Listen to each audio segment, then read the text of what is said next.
आदाब। मैं हूँ समरीन और मेरे साथ है अनस फैजी। जी हाँ, हम हाजिर हैं लेकर आपका पसंदीदा प्रोग्राम जिसका नाम है मंजर पसे मंजर।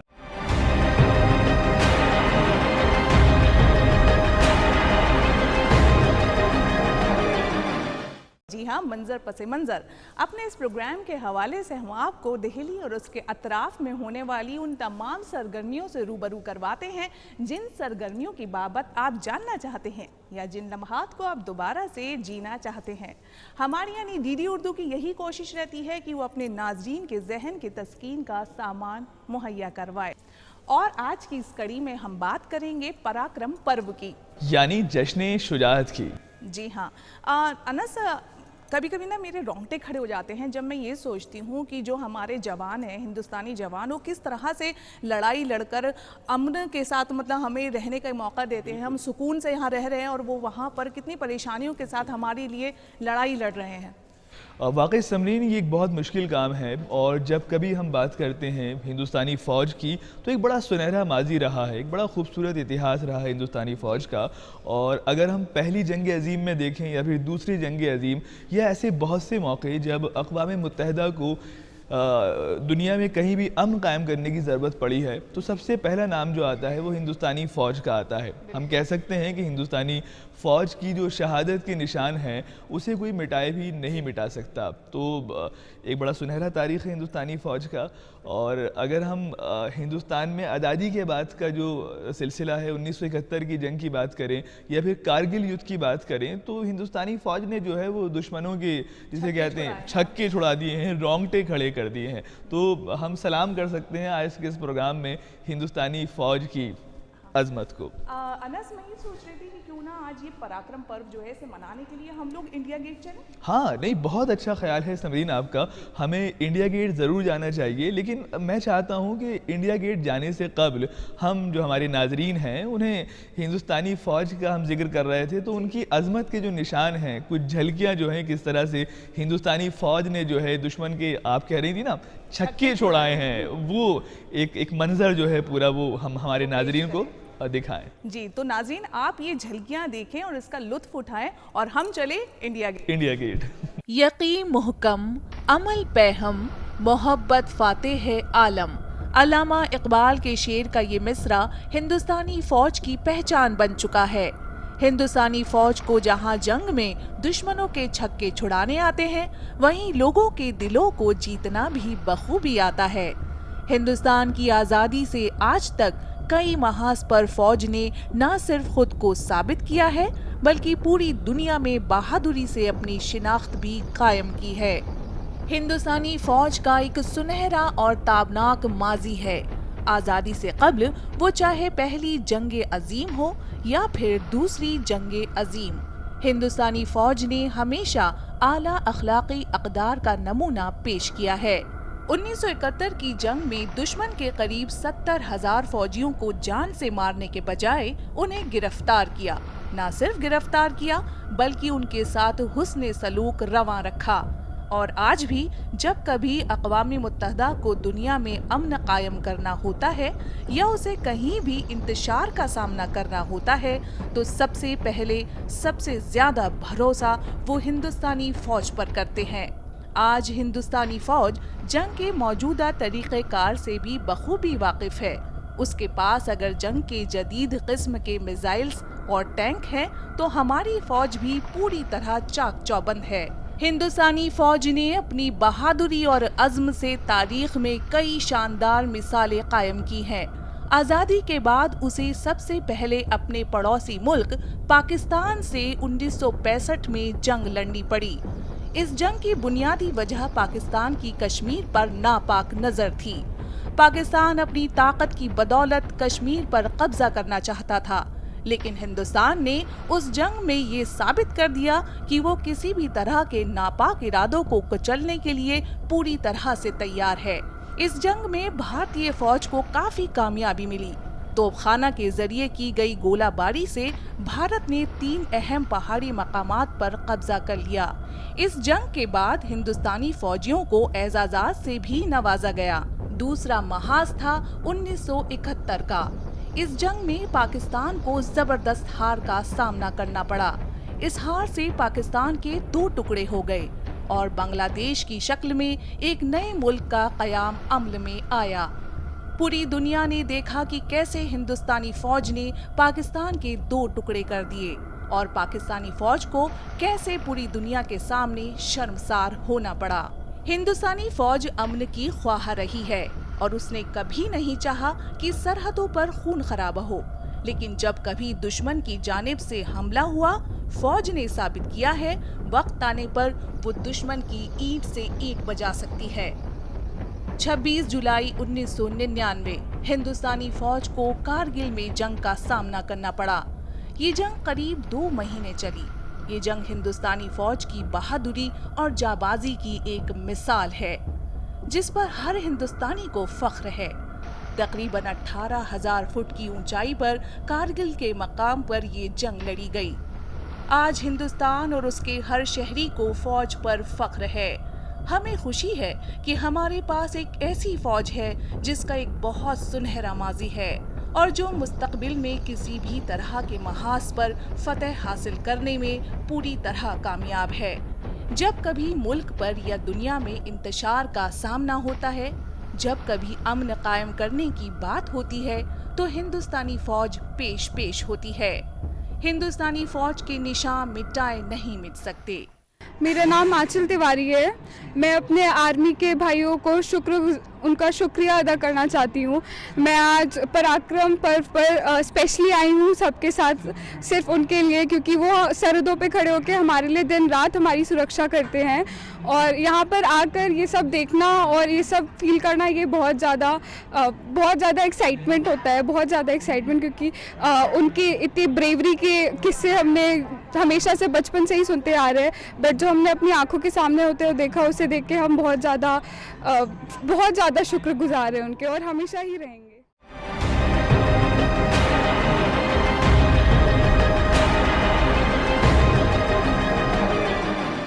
तो अनस, वादे के मुताबिक हम इंडिया गेट आ पहुंचे हैं और ये हमारे कुछ जवान भी यहाँ खड़े हैं। चले इन्हें भी आदाब कर लेते हैं। बिल्कुल, आदाब।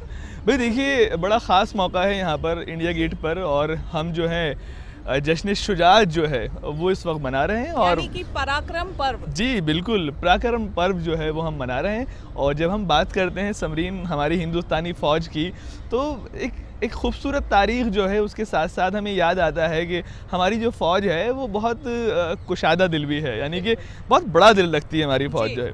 और अगर आपको याद हो, 1948 में हमने जो जीता हुआ हिस्सा है वो वापस करा। और फिर अगर हम 1971 की बात करें, जब हमारा मुकाबला हुआ और हमने दुश्मन के 70,000 के करीब जो हैं फ़ौजियों को गिरफ़्तार कर लिया। आप गौर करेंगे, गिरफ़्तार कर लिया, हमने उन्हें मारा नहीं, और उनके साथ हुस्ने सलूक जो है वो रवा रखा, उसके साथ पेश आए। तो ये हिंदुस्तानी फ़ौज की बड़ी अच्छी तारीख़ है। जी हाँ अनस, अगर 1999 की बात करें, यानी कि कारगिल की बात करें, तो उस वक्त भी हमारे हिंदुस्तानी जो सिपाही हैं उन्होंने बहुत ही बहादुरी का सबूत दिया, शुजाअत का सबूत दिया और दुश्मनों की ईंट से ईंट बजा दी। क्यों ना हम कारगिल के ऊपर अपनी एक छोटी सी रिपोर्ट जो है अपने नाज़रीन तक पहुँचा दें। बिल्कुल, ये अच्छा मौका है और हम बहादुरी की बात कर रहे हैं फ़ौज की। तो आइए नाज़रीन, एक ख़ास रिपोर्ट जो है कारगिल का जो हमारा मुकाबला था दुश्मन से, वो आप तक पहुंचाते हैं। कारगिल जंग हिंदुस्तानी फ़ौज का एक ऐसा कारनामा है जिसे कभी फरामोश नहीं किया जा सकता। रहती दुनिया तक इस जंग का जिक्र होगा और हिंदुस्तानी फ़ौज की बहादुरी के किस्से मुल्कों सुनाए जाएंगे। 18,000 फीट की ऊंचाई पर दुश्मन से जंग करना और उनके छक्के छुड़ाना आसान काम नहीं था। पूरे मुल्क की नज़रें फ़ौज पर टिकी थीं। अवाम में गुस्सा था, लेकिन फ़ौज पर पूरा यकीन भी था। बहरहाल 26 जुलाई 1999 को भारत ने पाकिस्तानी फ़ौज पर फतह हासिल की। कारगिल जंग को ऑपरेशन विजय के नाम से भी जाना जाता है। पाकिस्तान की फ़ौज और कश्मीरी दहशतगर्दों ने सरहद को पार करके हिंदुस्तानी ज़मीन पर कब्ज़ा करने की नापाक कोशिश की थी, जिसे हिंदुस्तानी फ़ौज ने कामयाब नहीं होने दिया। हालांकि इब्तदा में पाकिस्तानी फ़ौज ने दावा किया था कि लड़ने वाले सभी लोग कश्मीरी दहशतगर्द हैं, लेकिन बाद में ये साबित हो गया कि पाकिस्तानी फ़ौज बराह रास्त उसमें शामिल थी और पाकिस्तानी फ़ौज को बराह रास्त शिकस्त का सामना करना पड़ा। इसकी शुरुआत 3 मई 1999 को हो गई थी। पाकिस्तान ने 5000 फौजियों के साथ कारगिल की ऊंची चोटियों पर कब्जा जमा लिया था। वाज़ह रहे कि घुसपैठ की जानकारी हिंदुस्तानी फ़ौज को एक चरवाहे ने दी थी।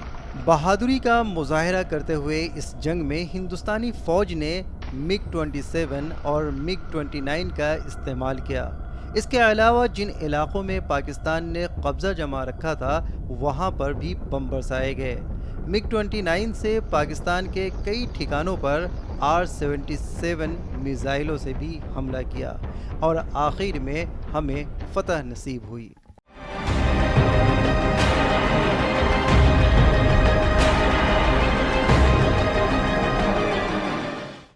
तो देखा नाज़रीन आपने कि कैसे 1999 में कारगिल में हमारे हिंदुस्तानी सिपाहियों ने बड़ी हिम्मत और बहादुरी का सबूत दिया और ऐसा ही कुछ कारनामा उन्होंने 29 सितंबर को यानी बड़ा कारनामा अंजाम दिया। बिल्कुल। अरे समरीन, आपकी मुराद कहीं 29 सितंबर 2016 को जो सर्जिकल स्ट्राइक हमने की थी। बिल्कुल सही कहा आपने। हाँ बिल्कुल नाजरीन, सर्जिकल स्ट्राइक जो है हम करते रहें अलग अलग वक्तों पे जब ज़रूरत होती है, और लेकिन एक तारीख़ी सर्जिकल स्ट्राइक जो है वो 2 साल कबल जो है 29 सितंबर 2016 को अमल में आई। सर्जिकल स्ट्राइक के बारे में हम जानते हैं कि ऐसा तरीक़ा है जंग लड़ने का जिसमें दुश्मन को ख़बर नहीं होती और हम चोरी छुपे जाके उनके जो छुप छुप के वार होता है, उनके जो खुफिया अड्डे होते हैं, जो उनके कैंप होते हैं, उनको नेस्तो नाबूद कर देते हैं। तो ये बहुत कामयाब रहा समरीन, और हमारी जो फ़ौज है उन्होंने जो दहशत गर्दों के कैंप हैं उनमें घुसकर हमला किया, और जो उनकी प्लानिंग, जो मनसूबा बंदी हो सकती थी हमारे मुल्क को नुकसान पहुंचाने की, बुनियादी तौर पे अमन को, शांति को नुकसान पहुंचाने की, वो नाकाम की। तो ये एक बड़ा कारनामा था। बिल्कुल। वैसे अनस, ये जो सर्जिकल स्ट्राइक थी इससे मुताल्लिक़ हमारे जो आर्मी के सरबराह हैं उन्होंने भी अपने ख्यालात का इजहार किया। तो चलिए देख लेते हैं कि उन्होंने क्या कहा। सर्जिकल स्ट्राइक्स की सालगिरह एक आ गई, हमें इससे कुछ सबक लेने हैं। फौज ने जो करना था करके दिखा दिया। सियासती लीडरशिप ने जो निर्णय लेना था तेज़ तलवार को इस्तेमाल करने का, वो करके दिखा दिया। देश को आगे बढ़ाने के लिए फौज का, सियासत का और आवाम का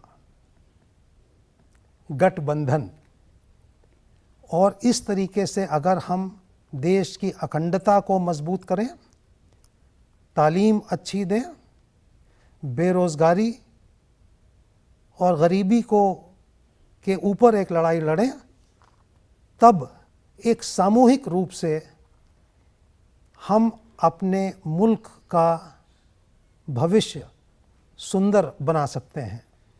ये सालगिरह भारत देश को मुबारक हो और देश में और दुनिया में अमन शांति फैले, ये कहते हुए मैं आपसे अलविदा लेता हूँ।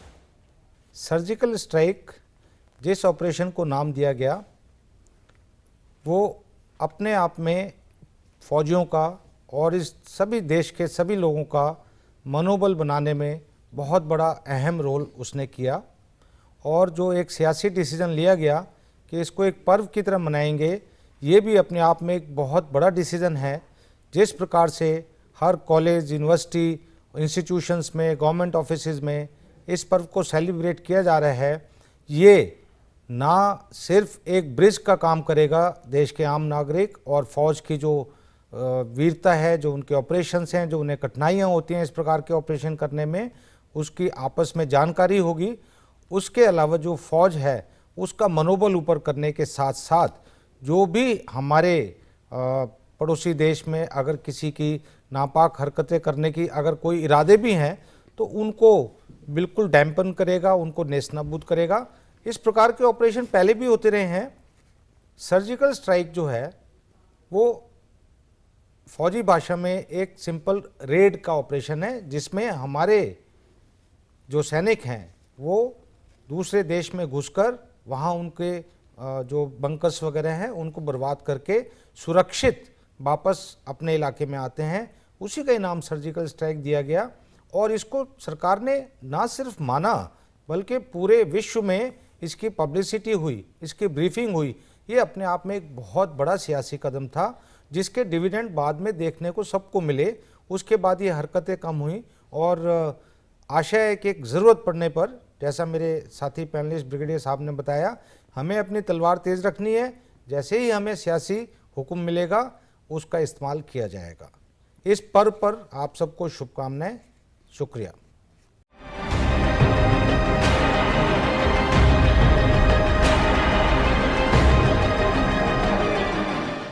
तो समरीन, आपने देखा कि जो हमारे फौजी सरबराह हैं उन्होंने अपने ख्यालात का इजहार किस तरह से किया, और हम जानते हैं कि सर्जिकल स्ट्राइक के बारे में हमारे नाजरीन अभी और कुछ जानना चाहते होंगे कि किस तरह से जो सर्जिकल स्ट्राइक थी वो अमल में आई और हमारे फौजियों ने किस तरह से जो दुश्मनों के खुफिया ठिकाने उनमें अंदर घुस के नेस्त नाबूद किया। मैं खुद ये जानना चाहती हूँ। हाँ, तो आइए एक रिपोर्ट जो है इस पे देखते हैं। यकीन महकम अमल पे हम मोहब्बत फातह आलम, जिहादे जिंदगी में हैं ये मर्दों की शमशीरें। यूं तो गुज़िश्ता 19 सालों में हमारी फौज ने 9 बार पाकिस्तानी अफवाज को सबक सिखाया है, लेकिन जब 29 सितंबर 2016 को हिंदुस्तान की फौज ने सरहद पार करके पाकिस्तान में 200 किलोमीटर तक तवील इलाकों में फैले दहशतगर्दों के मुतअद्दिद ठिकानों को सर्जिकल स्ट्राइक्स के जरिए नेस्तो नाबूद कर दिया, तो पूरी दुनिया ने हिंदुस्तानी फौज की ताकत और कुव्वत का एतराफ़ किया। न हम कड़े फैसले लेने से डरते हैं और न ही हम बड़े फैसले लेने से चूकते हैं। जब देश में कंफ्यूजन नहीं, कमिटमेंट वाली सरकार चलती है, तभी सर्जिकल स्ट्राइक जैसे फैसले लेने की ताकत रखते हैं। खास बात ये रही कि इस कामयाब ऑपरेशन के बाद हिंदुस्तान के डीजीएमओ ने सबसे पहले पाकिस्तान को ये इत्तला दी कि हिंदुस्तान की फौज ने पाकिस्तान की हिमाकत का जवाब दे दिया है। It has been a matter of serious concern that there has been continuing and increasing infiltration by terrorists across the line of control in Jammu and Kashmir. This is reflected in the terrorist attacks at Poonch and Uri on 11th and 18th of September respectively. Almost 20 infiltration attempts have been foiled by the Indian Army successfully during this year. During these terrorist attacks and infiltration attempts, we have recovered items including global positioning systems and stores which have had Pakistani markings. Further, captured terrorists hailing from Pakistan or Pakistan-occupied Kashmir have confessed to their training and arming in Pakistan or territory under the control of Pakistan.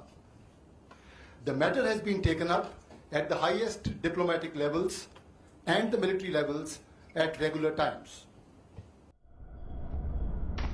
वाज़ेह रहे कि ये पूरा operation Hindustan के वजीर आजम की ईमा पर अमल में लाया गया। हिंदुस्तान के हर सिपाही जो सीमा पर होगा, जो निवृत्त होगा, आज उसको इतनी गहरी चोट पहुंची होगी जिसकी सदन में बैठ करके हम कल्पना नहीं कर सकते। जो देश के लिए मर मिटने के लिए निकले हैं, जो देश की भलाई के लिए काम करते हैं, उस सेना के जवानों की पराक्रम को, उन पराक्रमों को स्वीकारने का आपको सामर्थ्य नहीं होगा। लेकिन आप सर्जिकल स्ट्राइक को जुमला स्ट्राइक बोले, आप सर्जिकल स्ट्राइक को जुमला स्ट्राइक बोले, यह देश कभी माफ नहीं करेगा। जी हाँ, गुज़श्ता 28 सितंबर से आइंदा 30 सितंबर तक दारुल हुकूमत दिल्ली के इंडिया गेट पर पराक्रम पर्व यानी जश्न शुजात का एहतमाम हो रहा है।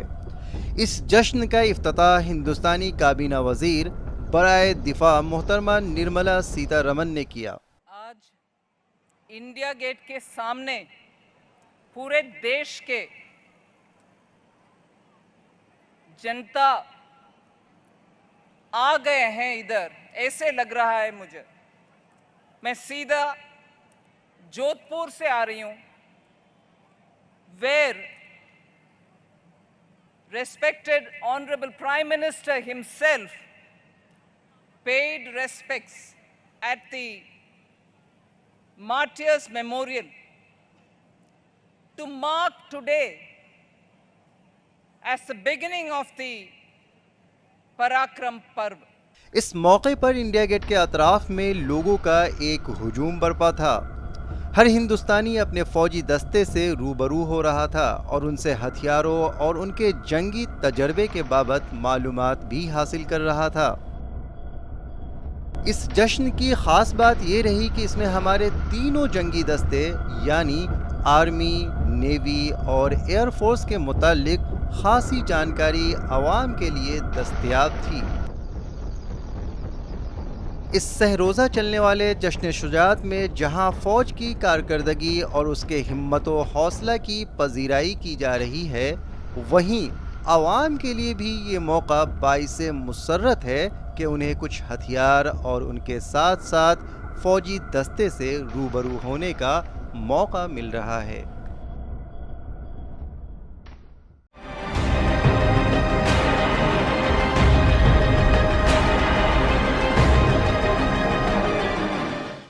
शहीदों के मज़ारों पर लगेंगे हर बरस मेले, शहीदों के मज़ारों पर लगेंगे हर बरस मेले, वतन पे मिटने वालों का यही बाकी निशान होगा। बिल्कुल सही कहा अनस आपने, और वाकई आपने अभी ये रिपोर्ट भी देखी कि किस बहादुरी का, किस शुजात का सबूत दिया है हमारे हिंदुस्तानी जवानों ने, और क्यों ना हमें फ़ख्र हो ऐसे जवानों पर, ऐसे मुल्क पर।